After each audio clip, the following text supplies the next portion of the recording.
Coming up in the Innovation Sandbox today, your DJ, Kirsten Kraft here, spinning your greatest hits. It's our favorite Sandbox moments. So if you're a Cliff Notes kind of person or a sports highlight kind of person, this is the episode for you. And we're covering all sorts of fun things, mops to even rubber chickens. We're live in 30 seconds. So grab your shovel and let's go innovate.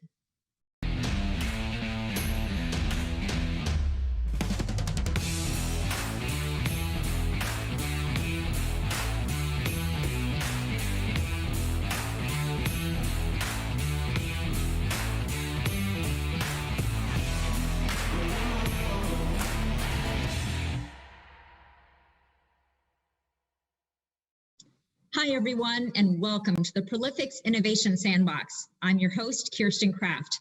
Today is a fun walk down memory lane. We've collected our favorite clips in this one concise episode. It's action-packed. In this one episode, we've got the best of IoT, process mining, data lineage, data governance, entity resolution, blockchain, DevOps, and testing using AI. And yes, we're covering all of that, plus llama birth certificates, smart mops, and even a rubber chicken. Now, you may be wondering, how are they going to do QA for this one? Well, we are. So go ahead and type your questions in the chat. It's on the right or the bottom of your screen. Now, since we don't have live guests today, also make sure that you include your email address so that we can get an answer back to you. So let's get started. First up, let's see how a data scientist, Dr. G, gets particularly excited about the mop. And yes, I said mop. We're talking about cleaning the floor. Let's take a look. So we do have a restaurant customer that was looking for a way to monitor the effectiveness of degreasing of their floors. Slip and falls is an issue within their environment. So by adding a accelerometer and a couple other interesting technologies, we were able to connect a mop to the internet to gather information about the effectiveness of their cleaning schedules. So I guess, we all thought that IoT was going to go this way, but, we've talked about fridges being connected, but Mops is definitely, a first one. So Dr. G, as a data scientist, all of these, sensors and devices must be producing sizable amounts of data. I'm pretty sure that gets you excited. Could you share some of that excitement with us? Absolutely. And it's, you think of a mop as being a relatively pedestrian device, right? Nobody's really monitoring the activity of a mop. But in fact, just like Matt was alluding to, there's a lot of ramifications about not cleaning correctly. And there's nobody monitoring that other than going around and eyeballing it. So, I don't want us to step over this whole mop thing. I'm particularly excited about the mops. I know that we have a lot of high-end instrumentation that collects a lot of data and blah, blah, blah. But oh my God, if you have a device that can track the effectiveness of the mopping, the amount of cleanser being used, how often it's being used, and you couple that with, the facility in terms of mapping the facility, you add weather to it, a whole dimension, that you can actually determine how many times you should be mopping given the weather outside, if it's raining and muddy and all that kind of stuff. I mean, it's an exciting amount of information that would go unnoticed if it wasn't for devices that Matt's talking about. I mean, it's exciting. And once you get that data, you complement it with just an enormous amount of your own operational data. You can monetize all that information because as Carl mops that restaurant, that is a unique piece of data. That is intellectual property that nobody in the world has. It's phenomenal what that mop could represent in terms of analysis and monetization. So anyway, I know I'm too excited, but. I love this mop story. It really gets you thinking about all of the things that IoT and analytics can do. It's the art of the possible. If you want to learn more about IoT and analytics, this is from episode 1 in season 2. Now, we're going to pivot to another data-related topic, lineage and governance. First, Ernie Ostick with Manta will tell us why data lineage is so important. So it's extremely critical for a couple of key use cases, and governance and compliance are probably the two most significant that we're seeing. And it's so important when someone needs to understand, when they're looking at a report, where did the data come from? How is this calculation derived that actually provided this graph that I'm looking at in Excel or Tableau or whatever the tool is that I might be using? And how did it get traced through all these different steps? You know, companies over their lifetime with analytics have data warehouses and reporting systems and Hadoop data lakes and ETL tools where they've been flowing this information for a long period of time.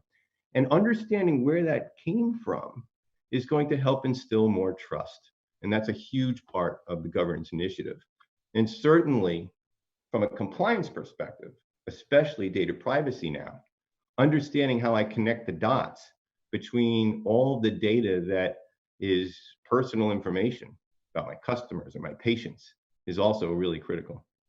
Governance is just, I don't know, it's taking off, and the demands for lineage have increased even more as one complement to that governance picture, right? Obviously, understanding your data, getting a better data quality view of it, stewardship and better management of that whole environment to understand it is critical. But one piece of that is lineage. And the demand for lineage is exploding. We have all kinds of requests for lineage for applications that are up in the cloud. We have demands for lineage for applications that are legacy systems in COBOL and things that are on the mainframe. And I think what's happening is not only do we have this requirement for trust and compliance, but it's sort of colliding with the fact that there aren't enough people, and it's too costly and time resource expensive to do this manually. So you need tooling that can comb through that code and provide you with that lineage view without you having to cook it by hand, just by doing reviews.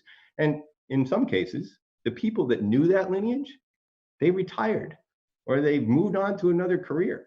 So they don't even exist anymore to go look at that code, even if you.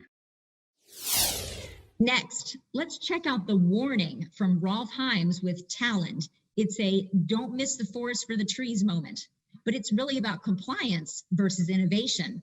Take it away, Rolf. So CCPA and other regulatory compliance requirements that are going to be brought or imposed on companies are one side of the story. They're important. They protect customers. They protect their data, and I think it's right. But if you're a company that has to comply to these laws and these regulations, and you just do it for the sake of compliance, you're missing the point.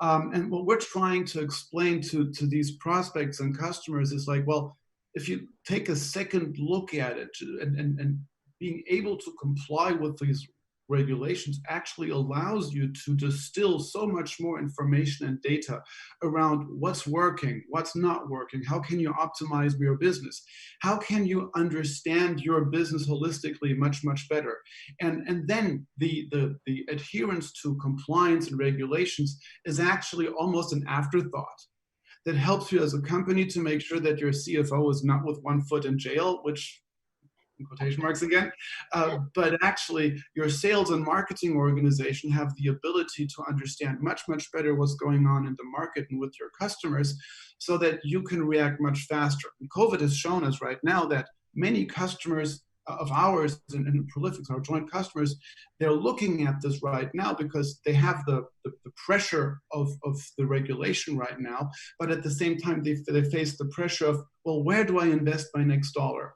How do I make sure that I get through this healthy and stronger than how I walked into a crisis situation as it is there? Phew.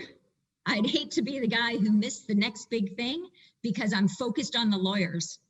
Now, to hear more about data lineage and governance, make sure that you check out episode 2 from season 1. Let's move away from data now. We'll head over to process mining. Let's get some education from Anant Gupta on what process mining is all about. I think one of the most common questions that come out of whenever somebody's trying to understand process mining is people have this feeling that somehow the process is being modeled. the process is being defined. And I just want to make it clear that in a process mining exercise, you're not trying to define or model the process. What you're doing is you're trying to collect digital footprints, digital nuggets from your IT systems, from the events that are being generated from your IT systems, and trying to correlate them together and doing a time series analysis on those event logs to visualize what the process actually is. So without defining or modeling the process, people are just coming to your organization. They come in during daytime. They work on certain systems, certain software. They interact with the system a certain way, and that produces digital footprints.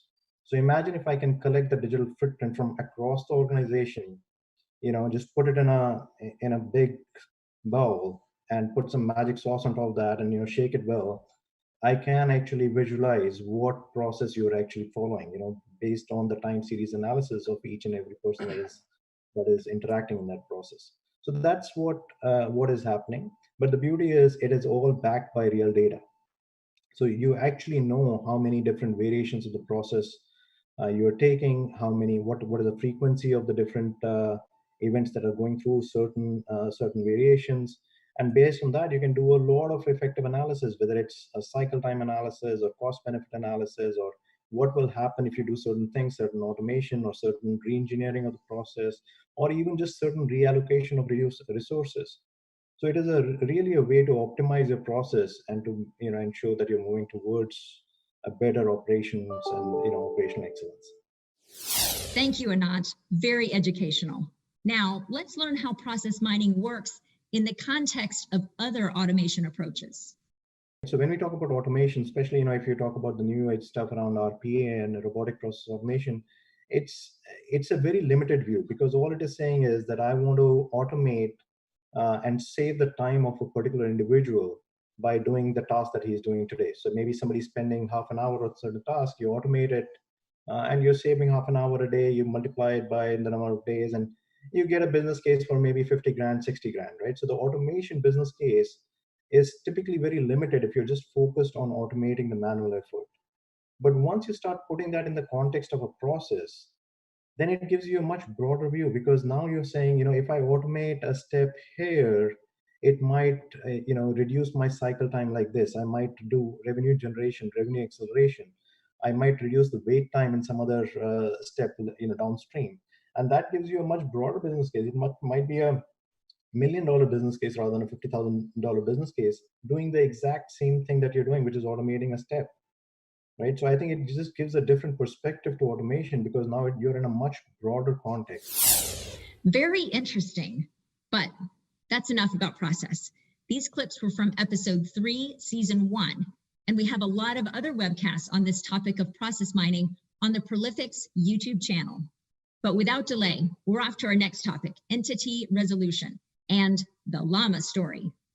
Can you give us a bit of an idea maybe of what the earliest inspiration is of the work that you're doing now? And how did that end up getting you to G2 and Sensing? I was thinking about that. My first company, which bankrupted when I was 20, by the way, so, it's not a real bragging rights, but we were building custom software. I was 17, and I built a who is who's related to who piece of software for the North America Llama Society. We built for them their genealogy tracking system that would produce llama birth certificates. That was probably my very first taste. Now, I didn't realize that was going to become a system I built for TransUnion, and then a system I built for 22% of the U.S. hotels. And then ultimately, I built a system for the casinos. It became known as NORA, non-obvious relationship awareness. They really want to know who they're doing business with. And that system started finding interesting things. We got funded by InQtel, the venture capital arm of the CIA, and Reed Elsevier, the parent company of LexisNexis, in 2003. And then 2005, IBM buys my entity resolution software, buys SRD and my team. And then G2 happens. In 2009, I looked at, I guess I rung up my boss, and I said, hey, if you let me start from scratch and give me $50 million, I can build you a system that figures out who's who and who's related to who. It'll be self-tuning, self-learning. It'll be a specialty AI just for that. It'll work in Mandarin. It'll be geospatially aware. It'll have more privacy features than anything I've ever built, blah, blah, blah. It's like a Swiss Army knife. I was told to get started. We started shipping it in 2012. And then in 2016, I got a one-of-a-kind spin out with IBM that IBM's never done before. So I got a license to my G2 invention, and I got to bring my team, and I got to use 100 patents. And yeah, so Sensing is not really a startup; it's a reincarnation. You see, we just have a new birthday, and a new name. The same old soul. And it all started with llamas. That's fantastic. Technically. This guy, Jeff Jonas, he's great. Now, this next clip is awesome. To hell with rules. Roll it. I did a blog post at once about this called Hell with Rules. Okay? I'll explain it really quick. I went to go meet this lady. She ran fraud for a credit card company, and I show up to visit, and she goes, I know who you are, Mr. Jonas. I just want you to know before you say anything, we have 10,000 rules. She's bragging about it, okay? And I'm thinking to myself, oh, that's not right. But I couldn't articulate it. It took me 3 months to figure out how to explain it. And here's my explanation. You catch your kids throwing rocks at cars. So you say, hey, don't throw rocks at cars. But the next day they're throwing rocks at buses. So you're like, hey, don't throw rocks at buses. The next day at SUVs. Your kid is 35 years old throwing iPads at people riding Segways. I mean, how many rules do you need? It turns out you want to be able to encapsulate a principle like, hey, don't throw things at other people's stuff. Maybe with some exceptions, like they're running at you with scissors. So I did that blog post. By the way, that's like having to be stung by every kind of bee, every size, every shape, and every color marking. You keep getting surprised, right? Because you don't have a principle about just, see a few bees and kind of get the concept. So I blogged that. I saw her a year later, and she looked at me with her hat in her hand like this, going, we have 20,000 rules. So what used to happen in my prior entity resolution work is you'd have these rules or these combinations of things, a name plus a passport plus a date of birth. If you have a name and a phone and a date of birth, and you just have different combinations. What if it's just a name and an email, blah, blah, blah. And as you add more fields, you have more combinations and different weights between the combinations. What's more important, a date of birth or a passport? I got rid of all of that. And what I did is I thought about how people entity resolve data about persons and then companies, and then how do you do cars, and how you entity resolve routers. Routers have makes and models and IP addresses and MAC addresses and colors. And instead of thinking about each one this way, about each of those domains, I thought about it across this way. I was like, how is a social security number like a VIN number on a car? And that mental exercise led me to what's now called principle-based entity resolution, where one set of principles allows it to do people, companies, vessels, planes, asteroids, without any changes. It's radically different than anything else. You can find more Jeff Jonas in our very first Sandbox, episode 1, season 1. And now we're on to blockchain. So grab your bucket of blockchain and let's listen to Jason Kelly with IBM explain how it's used. People think that you can walk around with a bucket of blockchain and splash it somewhere in your organization. It's going to solve everything. Or they just finish a sentence with blockchain and then everyone pays attention. So yes, that is there. I'm going to try that. I'm going to try that. Start dropping blockchain so that everybody pays attention. It's opposite of a mic drop. It's a blockchain drop. You just drop it and people go, oh, I'm listening now. However, I will say that we have moved because of the examples that I just gave you. And in our current situation with the pandemic, people are starting to understand, wait a minute, this thought of trusted data in a distributed network. And when I say network, it's not a technical network, so to speak, but it's a business network. People now go, wait a second, this thing that we call a supply chain isn't just a supply chain, it truly is a value chain, because that value is transferred from one handshake to the other, so to speak. And it's not just a good or a service, but also what's behind that. There's regulation behind there. There's validation and verification that that that good exists, and that it's the type of good. And also, they're starting to understand this thought of every handshake's not the same. So when you have a General Motors that says, I'm going to now produce ventilators, that thought of tying into an ecosystem with trust, they don't know where to get ventilator parts from. They aren't going to be the one who says, oh, I have seven buyers for my ventilators. They have to now tie into an entire health provider network that they weren't tied into before. That alone takes a lot of trust and transparency to make those handshakes happen quickly and to get goods and services from point A to point B, because the ultimate test of this B word isn't the technology at all. It's the outcome. And that consumer, are they getting the help they need? And this is why it's so vivid now, because we go, we need PPE, we need personal protective equipment, we need medication. It starts to become real when you say, oh, that's what we mean by customer experience. That's the true customer experience on the other end of this now value chain. So benefit of a very unfortunate situation is that people now have been able to touch, feel, and see with substantial evidence the benefit of the outcome of this technology. To get more blockchain, check out episode 4 from season 1. And last but not least, highlights from our DevOps episode 5 from season 1. But before we get to the rubber chicken finale, let's first hear how AI and machine learning are transforming the way we do testing.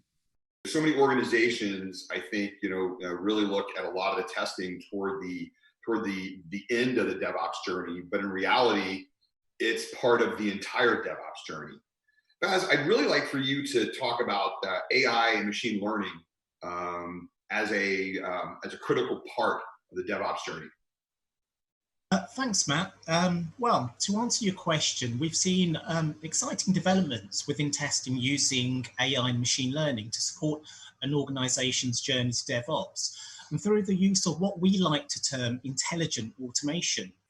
The challenge has always been, how can you ensure quality when you're looking at faster and more frequent delivery? Where organizations would have taken days, weeks, if not months to undertake testing manually, automation is doing it in a matter of minutes or hours. Now, automation in testing has been around for decades, but what we're seeing now is with AI and machine learning are enabling organizations to achieve far greater levels of automation in supporting DevOps. Areas that were previously done manually can now be automated. We can use machine learning to auto-learn a system and generate tests automatically. We can use machine learning to auto-mine for test data in production systems, or use AI to create artificial test data sets. And that's particularly relevant, as was mentioned previously, for data laws such as GDPR here in the UK and CCPA in California. We can use machine learning to predict defects even before they arise through predictive analytics.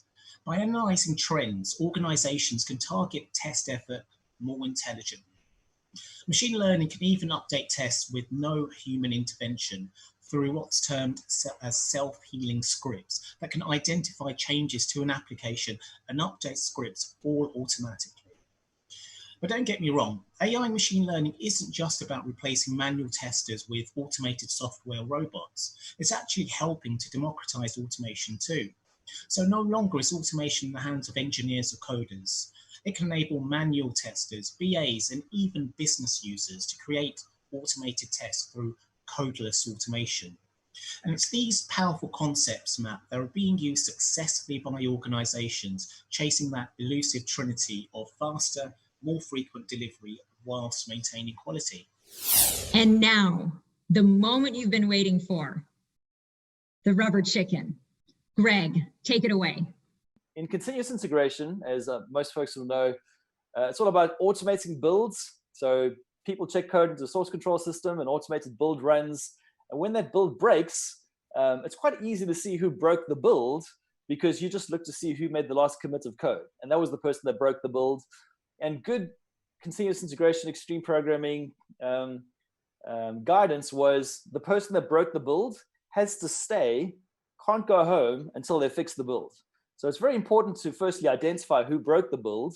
And then it's very important to make sure that they didn't leave the door, because if they left, then the build's broken and nobody else can commit code, because then you're committing bad code potentially on top of bad code, and it just, the whole thing falls apart. So what we did was, there was a rubber chicken floating around the office. So somebody had, I don't know where rubber chickens come from. Well, I didn't.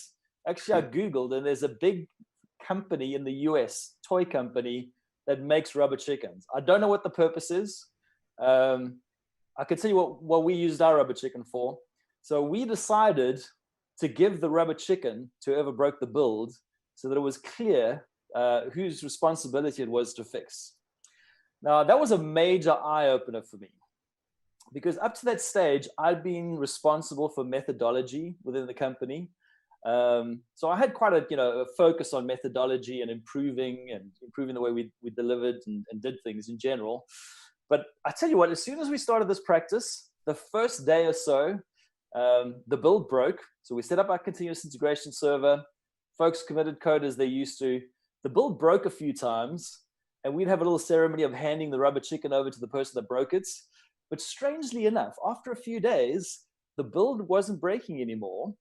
And we noticed the team was paying a lot more attention to the quality of the code before they committed it. And as a whole, they were working better together and collaborating better. So they were having more discussions about the code, just to make sure they didn't break the build and they didn't get the rubber chicken. So DevOps, can make a very immediate and tangible change and value, much more so than other methodologies. And the benefits can be huge. So, I saw that it bringing about a real change of team behavior. You could ask if we'd have the same change if we hadn't had the rubber chicken. I think we would have. Just makes for a more interesting story. But from that point on, I was pretty much sold on DevOps. So the moral of that story is that Prolifics and our CTO, Greg, knows DevOps. And we know how to help our clients implement a lasting DevOps culture. But now I'm thinking that you really only need a rubber chicken. No, you need Prolifics too. And now our time has come to a close. Thank you so much for tuning in and enjoying some fun and educational highlights with me. Now, as a reminder, if you submitted a question, be sure to include your email so we can get back to you with the answer. And be sure to tune into our next episode. It's Intelligent by Design. You'll hear about how AI, artificial intelligence, can be used everywhere. No Terminators, no job-stealing robots, just some amazing ways that we can all get smarter about how we create value for our customers and how we get work done. I hope to see you there. Until then, keep well and keep innovating.